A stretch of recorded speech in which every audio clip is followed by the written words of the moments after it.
सबको जय यीशु की। प्रभु क्रिस्त में प्यारे भाइयों बहनों, नवजीवन का संदेश इस शीर्षक के अंतर्गत प्रतिदिन का ईश्वर का जीवंत वचनों को सुनने के लिए, समझने के लिए, उसके अनुसार जीवन व्यतीत करने की कृपा मांगने के लिए मैं आप सभी लोगों का हार्दिक स्वागत करता हूं। आज अक्टूबर की 16 तारीख है, सोमवार है, और आज के मुख्य वचन है, लोग प्रभु के वचन को सुनकर उसको ग्रहण करने से पीछे हटते हैं, उसके अनुसार जीवन व्यतीत करने से दूर भाग जाते हैं और अपना ही मनमाना आचरण करते हैं, जो कि प्रभु को अच्छा नहीं लगा।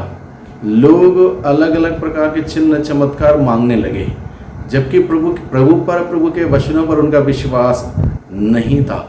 एक ऐसा परिवेश आज के सुसमाचार के द्वारा हम सबों के सम्मुख रखा गया है, शायद इसलिए कि हम भी आज के दिन में किस वातावरण में जीते हैं और उस वातावरण में जीते वक्त मैं किस प्रकार का रवैया रखता हूँ प्रभु को लेकर, प्रभु की बातों को लेकर, वचनों को लेकर, प्रार्थनाओं को लेकर, धार्मिक जीवन को लेकर मैं कितना एक उत्सुक हूँ, कितने दिलचस्पी मैं लेता हूँ।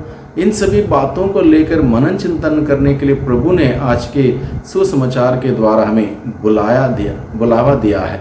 आइए प्रभु हम सबों से क्या कहना चाहता है आज के वचनों के द्वारा इस बात को समझने की चेष्टा करें। यहाँ पर लिखा है लूकस के सुसमाचार अध्याय 11 पद 29 से 32 में, भीड़ उनके चारों ओर उमड़ रही थी और वे कहने लगे।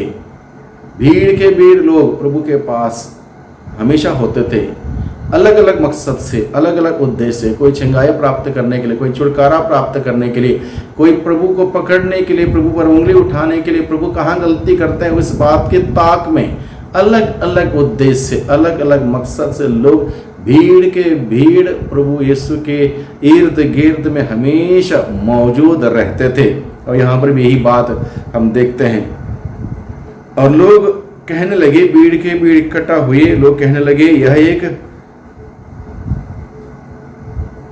विधर्मी पीढ़ी है, यह एक चिन्ह मांगती है, परंतु नबी योनस के चिन्ह को छोड़े से और कोई चिन्ह नहीं दिया जाएगा। यानी कि प्रभु के इर्द गिर्द में जो भीड़ इकट्ठा हुई, वो इसलिए इकट्ठा नहीं हुई कि प्रभु से बेहद प्यार करते थे या प्रभु के वचनों पर विश्वास करते थे या प्रभु के वचनों को सुनकर बड़े आनंदित होते थे। नहीं, उनके मकसद अलग अलग थे। इसलिए प्रभु क्या कहते हैं, यह एक विधर्मी पीढ़ी है, यह एक चिन्ह मांगती है, परंतु नबी योनस के चिन्ह को छोड़े से और कोई चिन्ह नहीं दिया जाएगा। क्योंकि प्रभु हर एक व्यक्ति को भलीभांति जानते थे, मन के विचार, दिल की भावनाएं, वो भांपने वाला ईश्वर सब कुछ जानते थे कि उनके इर्द गिर्द में भीड़ क्यों है। इसलिए प्रभु ने कहा ये विधर्मी पीढ़ी है, ये धार्मिकता के भूखे प्यासे नहीं थे, ये विधर्मी, यानी कि प्रभु पर उंगली उठाने वाले, प्रभु की बातों को लेकर प्रभु को फंसाने वाले और अलग अलग प्रकार के मकसद से लोग इकट्ठा हुए थे।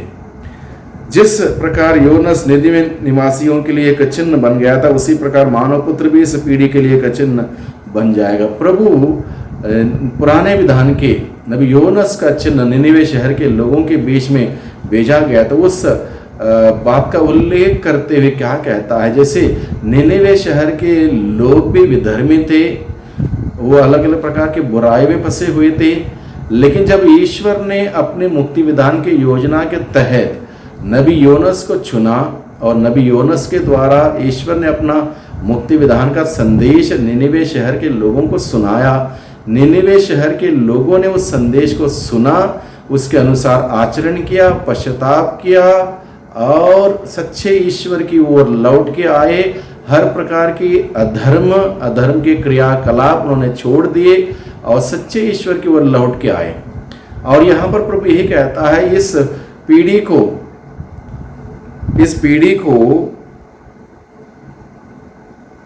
उसी प्रकार मानव पुत्र भी इस पीढ़ी के लिए एक चिन्ह बन जाएगा। यानी कि स्वयं प्रभु यीशु मसीह बताता है, इस पीढ़ी के लिए मानव पुत्र यानी कि प्रभु यीशु मसीह एक चिन्ह है, जो संदेश लेकर आया मुक्ति विधान का, मुक्तिदाता खुद और मुक्ति विधान का संदेश खुद लेकर आया इस पीढ़ी के लिए। और यहाँ पर क्या होता है, न्याय के दिन दक्षिण की रानी इस पीढ़ी के लोगों के साथ जी उठेगी और इन्हें दोषी ठहराएगी, क्योंकि यह सुलेमान की प्रज्ञा सुनने के लिए पृथ्वी के सीमांतों से आई थी, और देखो यहाँ वह है जो सुलेमान से भी महान है। न्याय के दिन निनिवे के लोग इस पीढ़ी के साथ जी उठेंगे और इसे दोषी ठहराएंगे, क्योंकि उन्होंने योनस का उपदेश सुनकर पश्चाताप किया था, और देखो यहाँ वह है जो योनस से भी महान है। जो नबी योनस से भी महान प्रभु यीशु मसीह उनके वर्तमान समय की पीढ़ी के सम्मुख एक चिन्ह के रूप में थे, सुसमाचार को लेकर, पश्चाताप के संदेश को लेकर। लेकिन इस पीढ़ी ने प्रभु का संदेश ना ही सुना, ना ही ग्रहण किया, ना ही प्रभु पर विश्वास किया, ना ही संदेश पर विश्वास किया।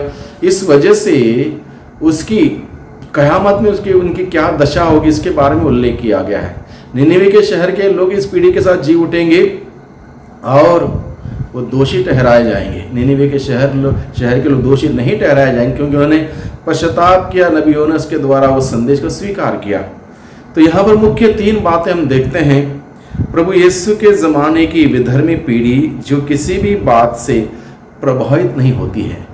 प्रभु यीशु के ज़माने की विधर्मी पीढ़ी प्रभु की बातों से, प्रभु के वचनों से, प्रभु के जीवन से प्रभावित नहीं होती है, क्योंकि वो हठ धर्मी थे। अपना हृदय उन्होंने कठोर बना रखा था। इसलिए प्रभु ने कहा यह विधर्मी पीढ़ी है, यह चिन्ह मांगती है, ये विधर्मी पीढ़ी, प्रभु ने इसलिए कहा। दूसरी बात हम सबों के लिए आज के दिन में विचार करने के लिए विषय है, निनिवे शहर के लोग नबी योनस के द्वारा वचन सुनकर बदल गए। उन्होंने पश्चाताप किया, ईश्वर का संदेश ग्रहण किया। लेकिन यहाँ पर प्रभु के ज़माने के लोग विधर्मी बने रहे, हृदय को कठोर बना के रखे। तीसरी बात मन चिंतन करने के लिए, लेकिन जिन लोगों के बीच प्रभु यीशु ने वचन सुनाया, उन लोगों ने यीशु की बातों पर विश्वास नहीं किया और ना ही मन बदला। प्रभु ने बहुत कार्य किए, चिन्ह चमत्कार किए, वचन सुनाया, लेकिन लोगों को फर्क नहीं पड़ा। और इस प्रकार के लापरवाही के एक दृश्य प्रभु हमारे सामने रखते हैं आज के दिन में। आज भी हम देखते हैं एक ऐसा परिवेश, दिन प्रतिदिन लोग ईश्वर पर अपना विश्वास कम कर रहे हैं। लोगों ने बनाई हुई चीज़ों पर लोगों का विश्वास ज़्यादा है, दुनियादारी की चीज़ों पर लोगों का विश्वास ज़्यादा है, प्रभु के वचनों पर लोगों का विश्वास नहीं है। कोई व्यक्ति किसी के बारे में आके कोई बताता है, तुरंत विश्वास कर लेते हैं। इस प्रकार से हम देखते हैं एक आध्यात्मिक स्तर घटता हुआ हम देखते हैं दिन प्रतिदिन। और ये विषय है मेरे लिए, आपके लिए, हम सबों के लिए सोचने के लिए, मनन चिंतन करने के लिए। मैं कहाँ पर खड़ा हूँ, किस प्रकार की पीढ़ी के बीच में मैं जीता हूँ, किस प्रकार की मानसिकता के लोगों के साथ मैं रहता हूँ। क्या लोग आज भी उन महान संतों के भांति प्रभु के प्रेम में बढ़ने के लिए, विश्वास में बढ़ने के लिए, प्रभु की गवाही बनने के लिए जो अपना सब कुछ निछावर करने के लिए तैयार थे, ऐसे परिवेश में, या उसके विपरीत परिवेश में, जैसे कि निनिवे के लोग थे जो तैयार थे प्रभु का वचन ग्रहण करने के लिए। और प्रभु जिस पीढ़ी के बारे में बताता है उस विधर्मी पीढ़ी के भांति, क्या मैं किस कैटेगरी में हूँ?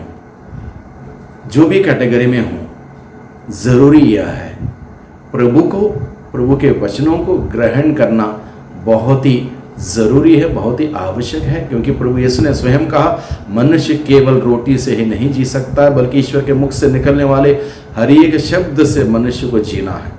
इसलिए ईश्वर का वचन नहीं है, ईश्वर नहीं है, जीवन देने वाला ही नहीं है, जीवन नहीं रहेगा। प्रभु यीशु ने यह बात स्पष्ट कही है, मुझसे अलग रहेगा तुम कुछ नहीं कर सकते। तो भाइयों बहनों, आज के दिन में बहुत सारे विषय प्रभु ने हम सबों को दिए हैं, छोटे से प्रसंग के माध्यम से मनन चिंतन करने के लिए, सोचने के लिए, विचार करने के लिए, और अपनी आध्यात्मिक स्तर को ऊंचा करने के लिए, आध्यात्मिक जीवन बेहतर करने के लिए, प्रार्थना का जीवन मजबूत करने के लिए, विश्वास को मजबूत करने के लिए प्रभु ने हम सबों को बुलावा दिया है। इस बुलावे के लिए प्रभु को धन्यवाद दें, विचार करें, मनन चिंतन करें, प्रभु से प्रार्थना करें। सर्वशक्तिमान पिता परमेश्वर, धन्यवाद देते हैं आज के वचनों के लिए। आज के दिन में प्रभु आपने निनिवे शहर के लोगों का जिक्र करते हुए, आपने अपने ज़माने की विधर्मी पीढ़ी के लोगों की जिक्र करते हुए हम सबों को एक शिक्षा आपने हमारे सम्मुख रखी है कि हम इस बात पर विचार करें कि हम कहाँ पर हैं और किस दिशा में जा रहे हैं। अगर आप सही दिशा में नहीं हैं, सही दिशा में आने की कृपा, शक्ति, सामर्थ्य हमें प्रदान कर, अपने वचनों को ग्रहण करने के लिए, आपसे प्यार करने के लिए, आप में विश्वास करते हुए बुलंद इरादों से आगे बढ़ने के लिए प्रभु हमारी मदद कर। दुआ करते हैं उद्धारकर्ता यीशु मसीह के नाम से, आमीन।